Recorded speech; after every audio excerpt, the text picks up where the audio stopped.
Kung mga nakaraang taon pa naganap. Ngayon lang, i-broadcast. Ito ang MM. MM.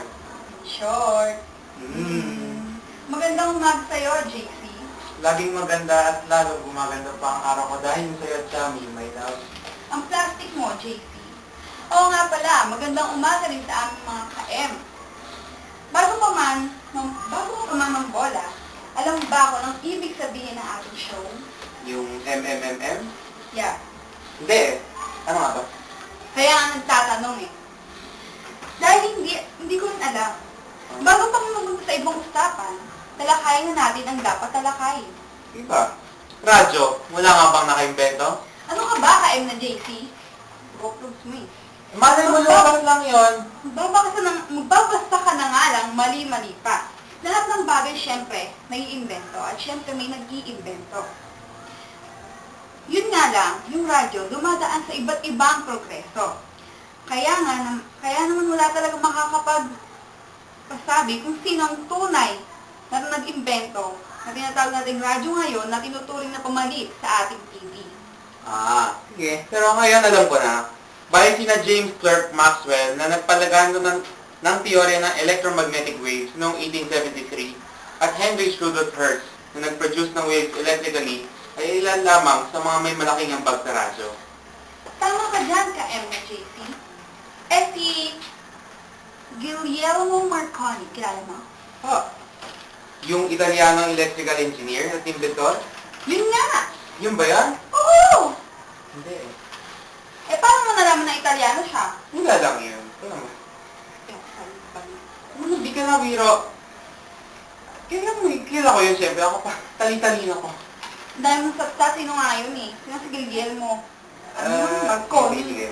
Pero pagod na ako magpaliwanag eh. Tignan na lang natin sa utak ko.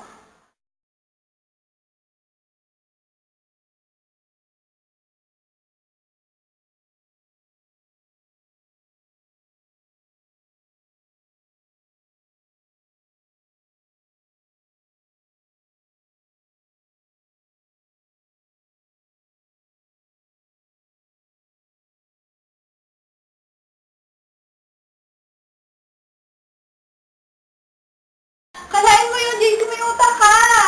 My gosh! Yung telegraphy at telephony, alam mo? Ayaw na gumani. Nalubat yata ako. Ano ka, cellphone? Ganito kasi yun. Yung telegraphy, ito yung pagpapalit ng signals. Samantalang telephony, nagpapalit ng tunog itself. Narito pa ang mga karagdagang impormasyon.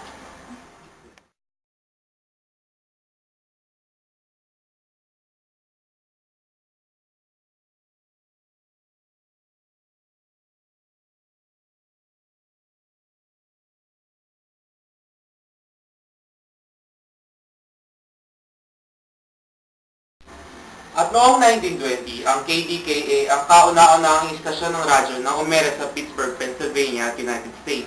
At pagkaraan ng 2 taon, ang istasyon ng radyo ay lumaganap hanggang sa Europe at Britain.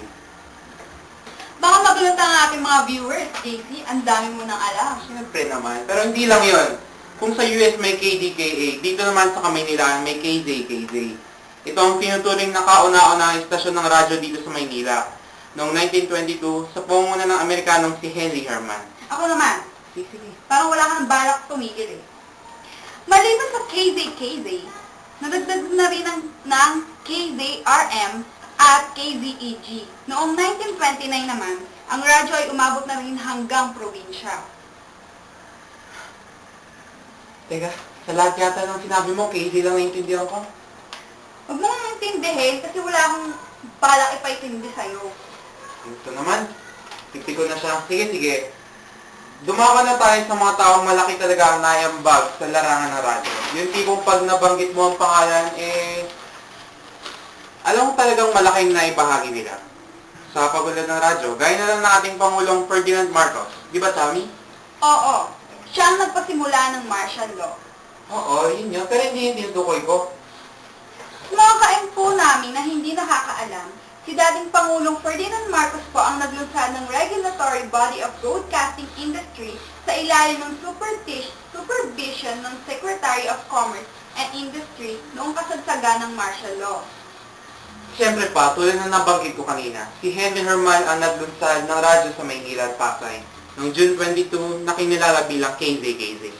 Kasabay nito ang pagtatag ng Radio Corporation of the Philippines na itinuturing na pinakamatandang radio network sa buong Pilipinas noong 1924 ay walang iba kundi si Tito C. Villones. Hindi naman magpapahuli ang pangalan ni Francisco Kiko Trinidad bilang Father Philippine Broadcasting at Joaquin Chino Roses na nabigyan naman ng pagkakataon upang magkaroon ng radio TV franchise gayon sa Kongreso sa ilalim ng Republic Act 2945 noong June 19, 1960.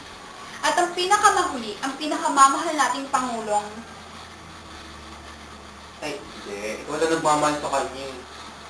si Pangulong Gloria Macapagal Arroyo na nagpatupad ng Memorandum Order No. 913 na kung saan ang National Telecommunication Association or NTC ay nakatalaga na mag-monitor ang lahat ng istasyon ng radyo na magkaroon ng 4 na orihinal na Philippine music composition bawat oras ng programa. Ay, ka-M na Chami. Paano ba yan? Dito na magtatapos ang ating palabas. Simulan mo na para matapos ko na. Isang araw na naman po ang lupipas na walang mangyayaring maganda dahil kasama ko ang partner ko. Ako nga pala si Chami. Ito nga po si JC, nagsasabi, pag tinamad ka ngayon, tatamarin ka rin bukas. Ito ang MM MM.